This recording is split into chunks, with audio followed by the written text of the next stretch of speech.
Hello friends, welcome back to our channel. భారతీయ ఆధ్యాత్మిక సంప్రదాయంలో లక్ష్మీదేవికి సంబంధించిన ఎన్నో పవిత్రమైన స్తోత్రాలు ఉన్నాయి. కానీ వాటిలో కనకధార స్తోత్రానికి చాలా ప్రత్యేకమైన స్థానం ఉంది. చాలామంది ఈ స్తోత్రాన్ని భక్తితో చదువుతారు. కొందరు ఆర్థిక సమస్యలు తగ్గాలని చదువుతారు. మరికొందరు ఇంట్లో శాంతి సంతోషం పెరగాలని పారాయణం చేస్తారు. ఇంకొందరు లక్ష్మీదేవి కటాక్షం కోసం ఈ స్తోత్రాన్ని నమ్మకంతో జపిస్తారు. కనకధార స్తోత్రం వెనుక ఒక గొప్ప కథ ఉంది. ఆది శంకరాచార్యులు చిన్న వయసులో భిక్ష కోసం ఒక పేద మహిళ ఇంటికి వెళ్లారని చెబుతారు. ఆమె దగ్గర ఇవ్వడానికి ఏమీ లేకపోయినా ఎంతో భక్తితో ఒక ఉసిరికాయను సమర్పించిందని కథ చెబుతుంది. ఆమె భక్తి దయ చూసి శంకరాచార్యులు లక్ష్మీదేవిని ప్రార్థిస్తూ కనకధార స్తోత్రాన్ని రాశారని నమ్ముతారు. ఆ తర్వాత లక్ష్మీదేవి కటాక్షంతో ఆ ఇంటిపై బంగారు ఉసిరికాయల వర్షం కురిసిందని పురాణ కథనం చెబుతోంది. అందుకే కనకధార స్తోత్రాన్ని కేవలం ధనం కోసం మాత్రమే కాదు, దైవ కృపను పొందే పవిత్రమైన ప్రార్థనగా కూడా భావిస్తారు. కనక అంటే బంగారం, ధార అంటే ప్రవాహం. అంటే సంపద, శుభం, దైవ అనుగ్రహం ప్రవాహంలా రావాలని చేసే ప్రార్థనగా దీనిని భావిస్తారు. చాలామంది భక్తులు ఒక విషయం చెబుతారు. కనకధార స్తోత్రాన్ని ప్రశాంతంగా భక్తితో చదివితే మనసులో ఒక సానుకూల భావన పెరుగుతుందని, ఎందుకంటే ఈ స్తోత్రంలో ఉన్న పదాలు లక్ష్మీదేవి మహిమను వర్ణిస్తూ భక్తిలో మునిగిపోయేలా చేస్తాయి.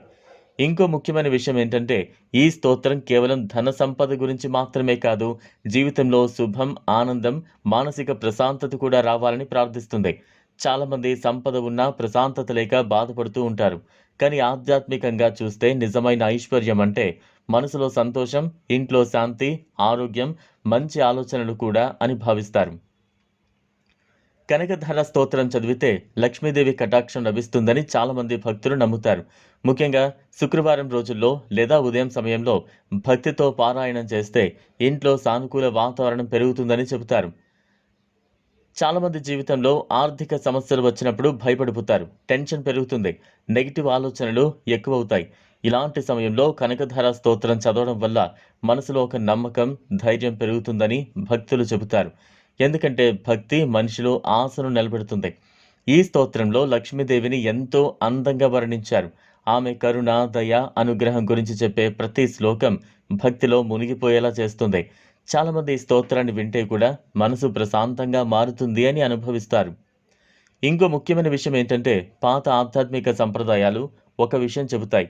ప్రార్థన కేవలం బయట పరిస్థితులను మార్చడం మాత్రమే కాదు, మనలోని ఆలోచనలను కూడా మార్చుతుంది. కనకధార స్తోత్రం చదివేటప్పుడు మనసు నెమ్మదిగా భక్తి వైపు మళ్ళుతుంది. దాంతో భయం, నిరాశ కొంత తగ్గి సానుకూలత పెరుగుతుంది. చాలామంది ఒక ప్రశ్న అడుగుతారు. కనకధార స్తోత్రం చదివితే వెంటనే ధనం వస్తుందా? ఆధ్యాత్మికంగా చూస్తే దీని అసలు అర్థం కేవలం డబ్బు రావడం మాత్రమే కాదు, దైవ అనుగ్రహం, అవకాశాలు, మానసిక ప్రశాంతత, శుభం, సానుకూల మార్పులు కూడా ఐశ్వర్యంలో భాగమే అని భావిస్తారు. ఒకసారి ఒక భక్తుడు ఇలా అన్నాడు, నేను ప్రతిరోజు కనకధార స్తోత్రం చదవడం ప్రారంభించిన తర్వాత నా సమస్యలన్నీ ఒక్కసారిగా మాయం కాలేదు. కానీ నా మనసులో భయం తగ్గింది, నమ్మకం పెరిగింది, జీవితాన్ని సానుకూలంగా చూడడం ప్రారంభించాను. ఇదే భక్తి యొక్క అసలు శక్తి అని చాలామంది భావిస్తారు. ఈ రోజుల్లో చాలామంది బయట సంపద కోసం మాత్రమే పరుగులు తీస్తున్నారు. కానీ లోపల ప్రశాంతత మాత్రం తగ్గిపోతోంది. కనకధార స్తోత్రం మనకు ఒక ముఖ్యమైన విషయాన్ని గుర్తు చేస్తోంది. దైవ కృప, మంచి ఆలోచనలు, కృతజ్ఞత, దయ ఉన్న చోటే నిజమైన ఐశ్వర్యం ఉంటుందని. చివరికి ఒక విషయం గుర్తుంచుకోండి, కనకధార స్తోత్రం కేవలం ధనం కోసం చదివే ప్రార్థన కాదు, అది లక్ష్మీదేవి కరుణను, భక్తిని, దైవంపై నమ్మకాన్ని పెంచే పవిత్రమైన ఆధ్యాత్మిక మార్గం. దీన్ని భక్తితో చదివితే మనసులో సానుకూలత, నమ్మకం, ప్రశాంతత పెరుగుతాయని భక్తులు విశ్వసిస్తారు. ఇది ఫ్రెండ్స్ ఇవాల్టి వీడియో. ఈ వీడియో కనుక మీకు నచ్చినట్లయితే లైక్ చేయండి, షేర్ చేయండి, ఛానల్ను సబ్స్క్రైబ్ చేసుకోండి. Thanks for watching.